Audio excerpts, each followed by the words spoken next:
Manawaker Studios Flash Fiction Podcast is supported by patrons on Patreon. To find out more or to add your support for as little as $1 a month, visit patreon.com/Manawaker.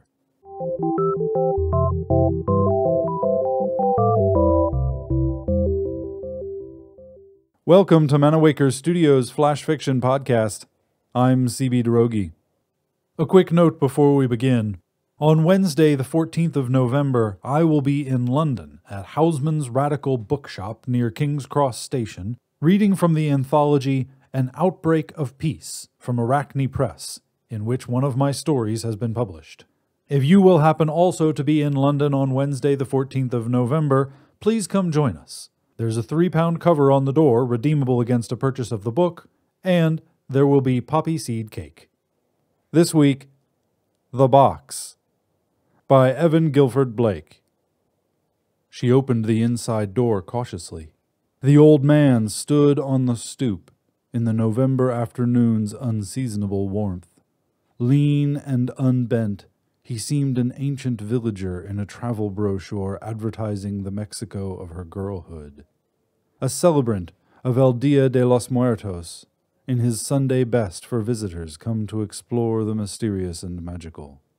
His warm smile spread, even to his coaly eyes, which looked so like her dear Hoacan father's, who, like her beloved Parisian mother, had been dead many years.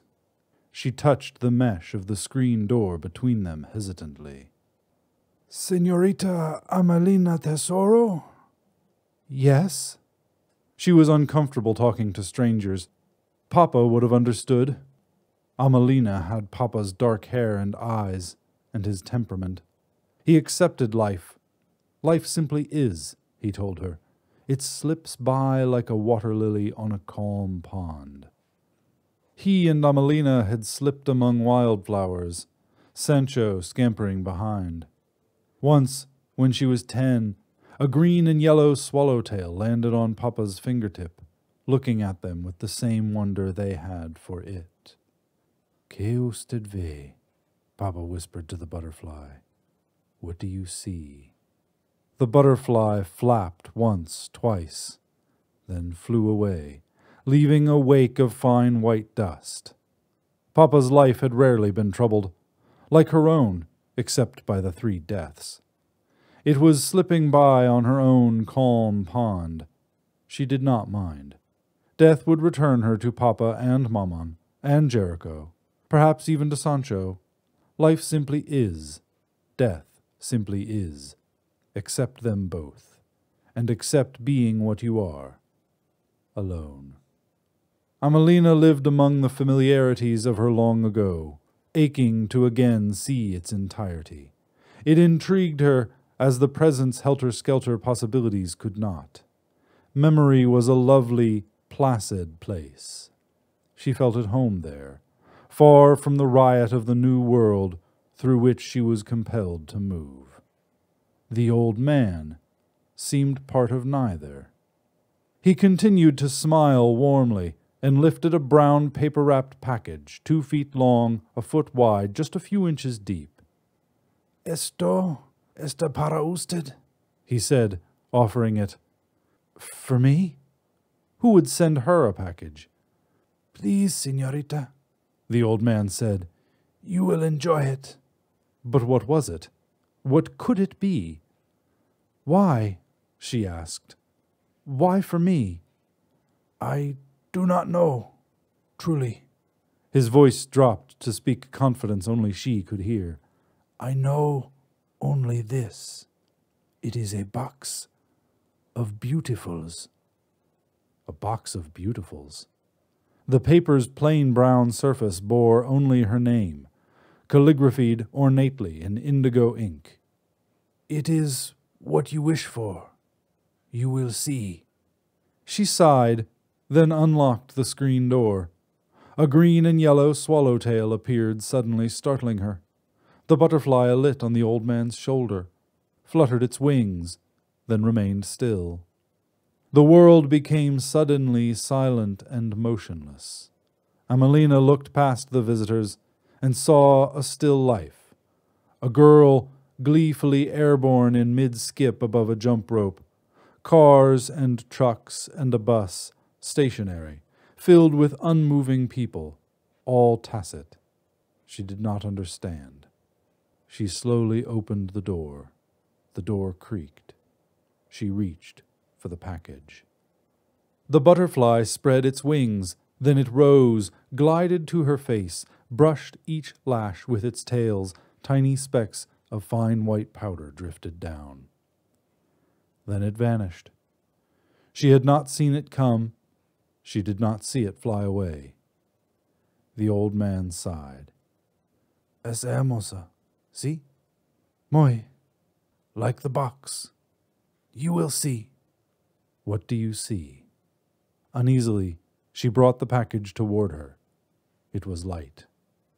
Do not be afraid, he said, his voice clear, soft. There is nothing to fear, not in life, not in death. See? See.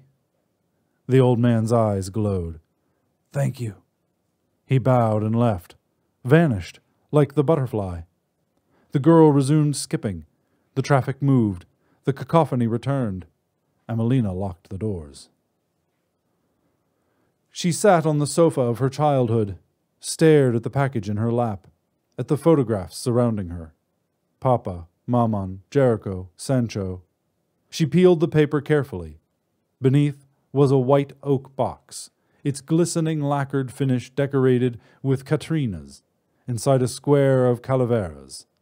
Dolls and skulls, symbols of this day, of El Dia de los Muertos. A brass hasp held the top closed. She lifted it, heard a slight sigh as if breath had been waiting to be freed. Do not be afraid. There is nothing to fear. Not in life, not in death. She opened the lid.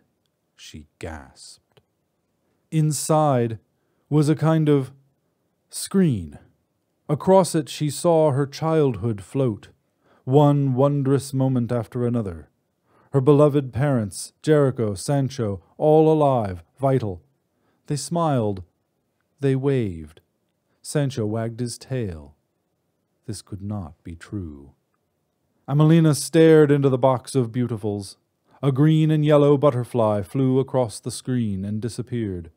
A moment later, it reappeared above the screen. It landed on her fingertip. Then rose, flew, and landed again on the screen itself. It slipped into its surface, flew across it, vanished. Papa watched, then turned to her and smiled. He held out his hand.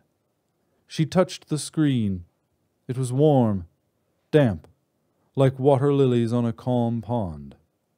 Amelina pressed gently. Her fingers sank into it. The world continued to flow around them, undisturbed. But her family, their smiles were wider, more energetic. Sancho leaped up and down. Gently she pressed her arm into the screen, then her other, took a deep breath, closed her eyes, and dived. She felt her body glide into the waiting warmth that simply was. She accepted it and opened her eyes. There was the room she remembered. Sunlight streamed through the chintz curtains. In the kitchen, plates clattered. There were the familiar voices and music. Outside, she heard the clamor. She rose from the sofa they'd bought only yesterday and went to the door. Jericho sat on the stoop. Sancho panted. Amelina smiled and told them it was time for dinner. This has been The Box, written by Evan Guilford-Blake, and first appearing in Pilcrow and Dagger. For more information about Manawaker Studios' other projects, including books and games, visit manawaker.com, which is also where you should go to learn more about the authors featured on this podcast or to get details about submitting a story. The Flash Fiction Podcast theme song is by Kevin MacLeod. Manawaker Studios' director of DICE is Ben Baston. I'm CB Droege. You can follow me on Twitter and Facebook at CBDROEGE. Thanks for listening.